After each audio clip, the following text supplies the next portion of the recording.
ब्रह्मानंदं परमसुखदं केवलं ज्ञानमूर्तिं द्वन्द्वातीतं गगनसदृशं तत्त्वमस्यादिलक्ष्यम् एकं नित्यं विमलमचलं सर्वधी साक्षिभूतं भावातीतं त्रिगुणरहितं सद्गुरुं तं नमामि।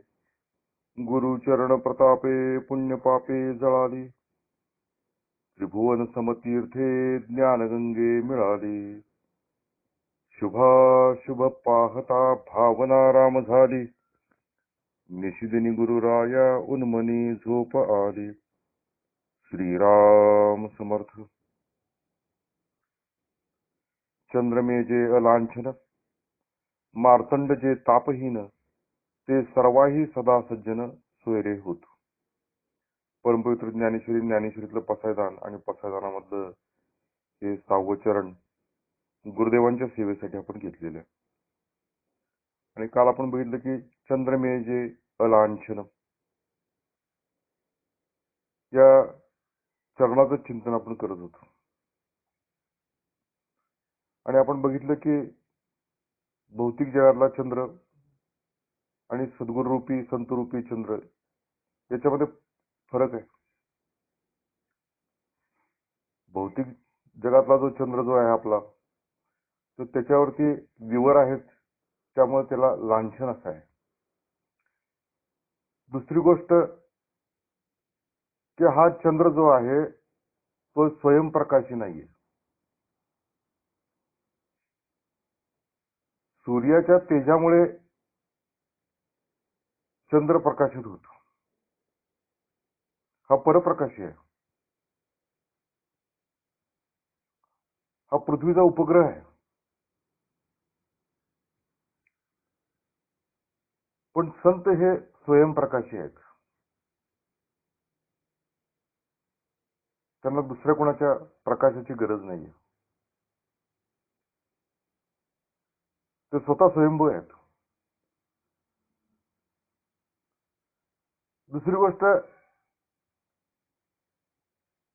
हा जो चंद्र जो आहे त्याला क्षय आहे,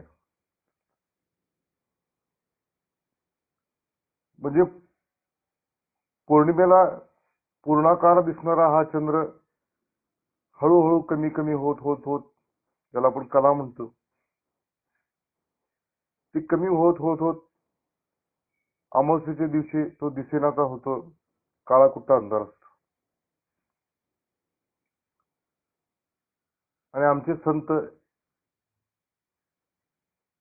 हे क्षय रहित आहेत, अक्षय आहेत, त्यांना क्षय नाही। ते कालही होते, आजही आहेत आणि उद्याही असणारच आहेत।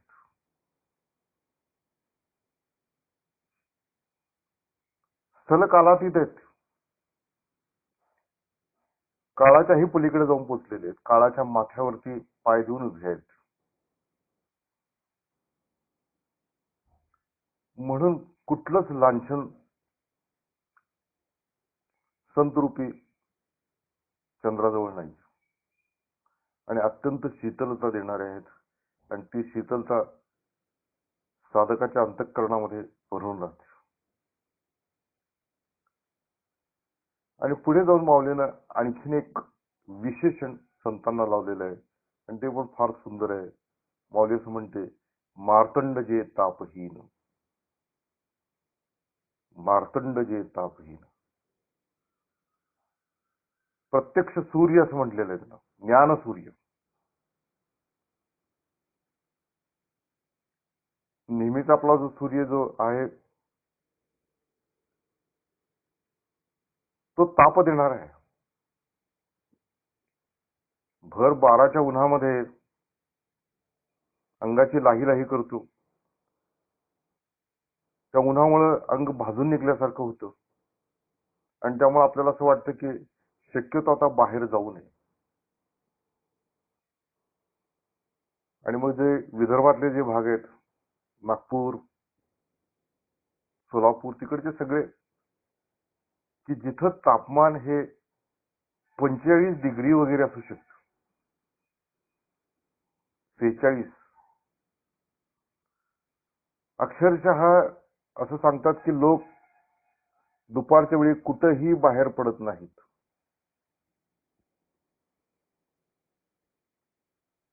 घराच्या खिडक्यांना वाळ्याचे पडदे, भिजवलेले पडदे लावलेले असतात. एवढं ऊन रखरखीत असतं. पण आमचे हे संत तापहीन आहेत.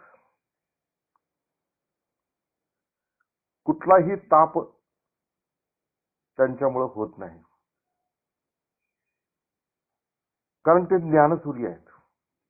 आणि ज्ञानसूर्य असल्यामुळं साधकांच्या जीवनामध्ये ते प्रवेश करतात. आणि प्रवेश केल्यामुळं त्याच्या जीवनामधलं जे अज्ञानाचा अंधकार आहे तो दूर होऊन जातो.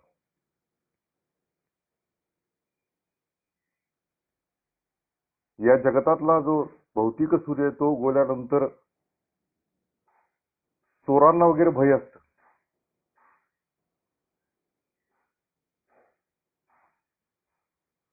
पण संतरूपी सूर्य उगवल्यानंतर भय कुणालाच नाही. तापहीन म्हणजे संतांची जर कृपा झाली तर खरोखरीच चोर देखील आपला स्वभाव पालटू शकतील असं होऊन जातं. भाऊसाहेब महाराजांच्या चरित्रामध्ये एक गोष्ट आहे की हळूरचे 2 फासेपारधी भाऊसाहेब महाराजांच्याकडे आले होते आणि ते म्हणाले की आम्हाला देखील तुमचं नाव घ्यायचंय, नाम घ्यायचंय, तुमच्याकडे अनुग्रह घ्यायचा आहे. बघा तापहीन सूर्य कसा असतो.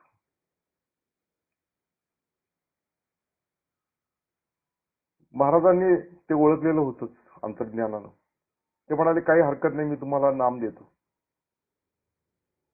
पण ते म्हटले की ते फासेपारधी म्हटले की आमचा जो व्यवसाय आहे तो चोरी करण्याचा आहे. तर भाऊसाहेब महाराज एवढंच म्हणाले की ठीक आहे, तुम्हाला जे करायचे ते करा म्हणले, पण खरं बोला म्हणजे झालं. आणि त्यांनी या 2 फासेपारध्यांना नाम दिलेले आहे. त्याच्यानंतर पुढे त्या फासेपारध्यांनी जाऊन विचार केला की अरे आपण जर चोरी केली आणि खरं बोललो तर पोलिसांच्याकडून पकडून जाण्याची भीती आहे आपल्याला. आणि म्हणून त्यांनी तो व्यवसाय सोडून दिला आणि पुढे एकानं कोंबड्या पाळण्याचा धंदा सुरू केला आणि दुसऱ्यानं दुसरा काहीतरी व्यवसाय सुरू केला. मार्तंड जे तापहीन, मार्तंड जे तापहीन म्हणजे हा ज्ञानरूपी सूर्य साधकांच्या विश्वामध्ये उगवला की त्याच्या अंतःकरणामधला विवेक जागा होतो, वैराग्य जागा होतं, शमदमादी षटसंपत्ती जागी होती, मुमुक्षत्व जाग होतं आणि मग त्याला ज्ञानाकडे वाटचाल करायला मदत होते. म्हणून कोणत्याही प्रकारचा ताप संतांच्यामुळे नाहीये. संतांच्यामुळे केवळ शीतलताच आहे. संतांच्यामुळे हा अज्ञानाचा अंधकार नाहीसा होऊन जातो. म्हणून बघा माऊलीनं वर्णन करताना मावळवीत विश्वाभासू नवल उदयला चंडांशू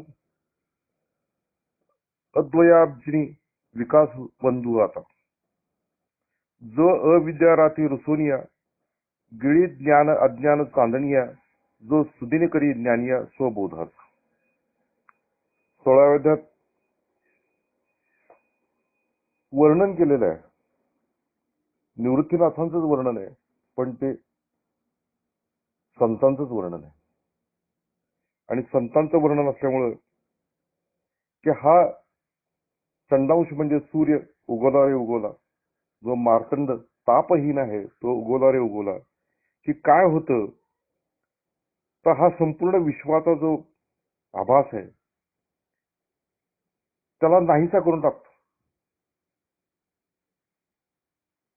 समोरचं विश्व नाहीसं होऊन जातं, म्हणजे दिसतं डोळ्यांना, पण भगवत रूपी दिसायला लागतं. आणि त्याच्यानंतर काय होतं, तो अद्वैत स्थितीरूपी कमळाचा विकास होऊन जातो. शेवटी काय, संत आपल्या जीवनामध्ये का आलेले आहेत, तर दोनच गोष्टी, की एक स्वरूप स्थिती आपल्याला कळली पाहिजे, आपलं आत्मरूप आपल्याला कळलं पाहिजे. आणि आत्मरूप कळण्यासाठी, देव कोण आहे हे कळण्यासाठी सद्गुरूंचं येणं झालेलं आहे आपल्या जीवनामध्ये. संतांचं जीवन आपल्या जीवनात येणं झालेलं आहे. म्हणून जयास वाटे देव पाहावा, त्याने सत्संग धरावा, सत्संगी म्हणजे देवा देवा पाविजेत नाही. संत देव दाखवणार आहेत. जे त्रैलोक्य नाही दान, ते करती संत सज्जन, या संतांचे महिमान काय वर्णावे.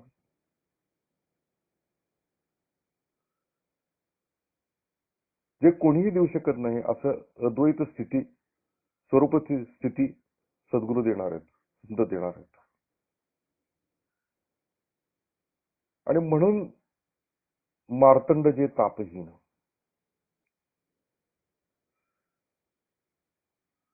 तर अद्वैत स्थिती रूपी कमळाचा विकास करणारा असा हा आश्चर्यकारक सूर्य आहे असं म्हटलेलं. आणि त्याच्यामुळे काय होणार आहे,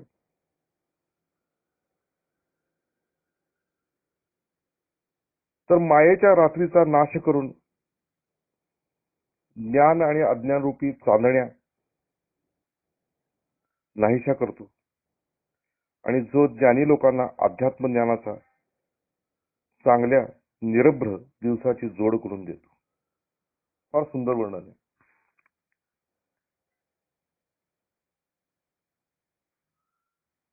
बघा कसं माऊली म्हणते आहे ते, की मार्तंड जे तापहीन, की सूर्य तर आहेतच, पण आपल्या जीवावरती असलेलं मळ, विक्षेप आणि आवरण ते दूर करतायत. आणि जे जे कोणी त्यांच्या चरणाजवळ आले,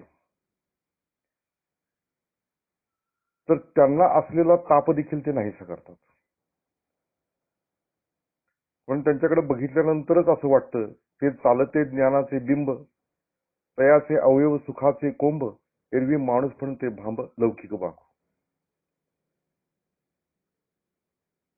ते चालते बोलते ज्ञानाचं बिंबच आहे. आत्मतेजानं तेजाळलेले आहेत. आणि त्या प्रकाशामध्ये जो तापहीन आहे, शीतलता देणारा आहे, अज्ञान घालवणारा आहे, अशा प्रकाशामध्ये एक साधकांचं विश्व बसलेलं आहे. त्यांच्या दृष्टीतून, त्यांच्या बघण्यामधून, त्यांच्या बोलण्यामधून, त्यांच्या हालचालीमधून त्यांचे अवयव सुखाचे कोंभच वाटतात माऊलीला. एरवी माणूस पण ते भांब लौकिक भागू, की त्यांचं माणूस पण असणं, देह असणं हे जणू लौकिकासारखंच आहे, पण खरे ते परब्रह्म स्वरूपच आहे. आणि असा परब्रह्म रूप सूर्य आपल्या जीवनामध्ये आलेला आहे.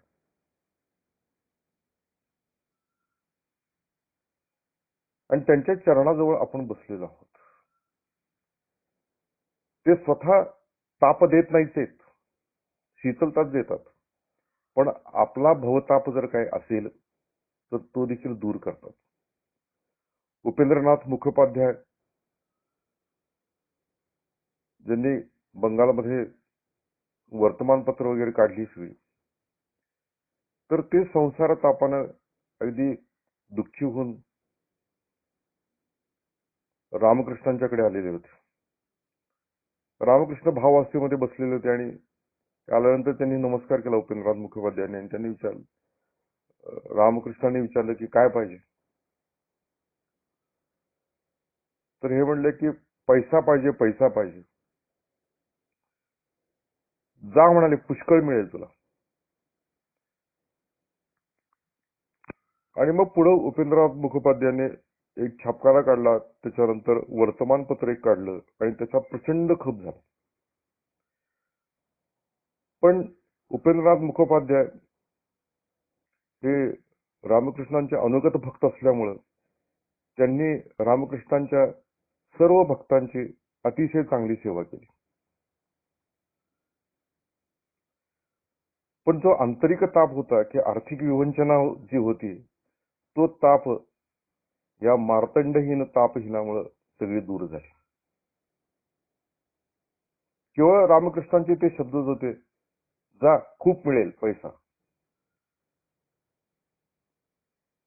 म्हणजे ही लौकिक जीवनातली बाब तर दूर होतेच होते, पण मूळ गोष्ट काय आहे की भवसागर तरुण जाणं ही आपल्या जीवनातलं महत्व गोष्ट आहे. आणि त्यामुळं हा मार्तंड जे तापहीन असा सूर्य आपल्या जीवनामध्ये संतरूपी आल्यामुळं तो भवसागर आटूनच जातो. येथे एकची लीला तरले, जे सर्व भावे मज भजले, तया ऐलीची थडी सरले मायाजाळ. अशा प्रकारचे आंतरिक स्थिती आपली होऊन जाते, आपल्या प्रकारची जीवनाची स्थिती होऊन जाते याच्यामध्ये.